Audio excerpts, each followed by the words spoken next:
आजचा evening snack एकदम चीजी मूडमध्ये म्हणून बनवलं हा सुपर क्विक चीजी ब्रेड। सर्वात आधी लो फ्लेमला तवा गॅसवर गरम करायला ठेवला आणि छोटे चीज क्यूब घेतले। चीज क्यूब्स जेव्हा ब्रेडवर परफेक्टली मेल्ट होतात तेव्हा स्नॅक्सला मिळतो मस्त क्रीमी चीजी टेस्ट। आता ब्रेडचे स्लाइस घेऊन तव्यावर हलकेच ठेवले।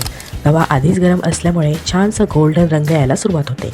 मधून मधून आलटून पालटून घेतलं की ब्रेड अगदी इव्हनली टोस्ट होतो आणि त्याचा सुगंध तर भन्नाट। हा छोटासा चीज क्यूब सिल्वर रॅपरमधून हलकेच बाहेर काढला तसं लगेच त्याचा फ्रेश क्रीमी अरोमा पसरतो। पाहिलत ना किती परफेक्ट आणि मेल्ट रेडी दिसतो। किसणीच्या मदतीने चीज क्यूबला ब्रेडवरती किसून घेतलं। पहा किती सॉफ्टली सेटल होतो आणि लगेच मेल्ट होण्यासाठी तयार होतो।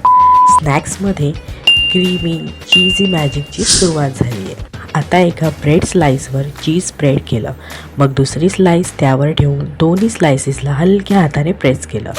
तव्यावर ठेवून मधून पलटून टोस्ट केलं की दोन्ही बाजू छान गोल्डन ब्राऊन होतं आणि आतमध्ये चीज मेल्ट होऊन स्नॅक बनतो सुपर क्रीमी। आणि आता तयार आहे आपला चीजी गोल्डन ब्राऊन स्नॅक।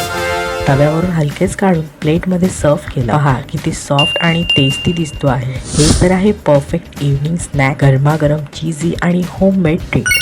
व्हिडिओ आवडल्यास लाईक करा आणि तुमच्या फूडी मित्रांना शेअर करा आणि चॅनलला सबस्क्राईब करून असंच माझ्यासोबत राहा।